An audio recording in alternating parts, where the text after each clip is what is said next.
வேல் என்பது ஒரு ஆயுதம். அது வெறும் ஆயுதத்தின் அடையாளம் அல்ல, ஞானத்தின் அடையாளம். முருகப்பெருமானுடைய தத்துவமாக இச்சாசக்தி, கிரியாசக்தி, ஞானசக்தி தத்துவம் முருகன். இச்சாசக்தியாக வள்ளியம்மையும், கிரியாசக்தியாக தெய்வயானையும், ஞானசக்தியாக வேலாயுதமும் அங்கே சொல்லப்படுகிறது.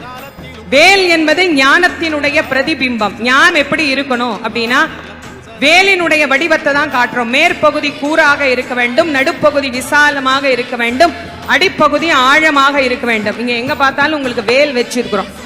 இல்லைன்னா நீங்க இப்படி என் கையை பார்க்கலாம். இந்த கையினுடைய அமைப்பு வேலினுடைய அமைப்பு. அதனால்தான் பெரியோர்கள், ஞானியர்கள் எல்லாம் இப்படி ஆசீர்வாதம் பண்றதுக்கு காரணம் என்னன்னா, ஞானம் கிடைக்கணுங்கிறதுக்காக இப்படி பண்றாங்க.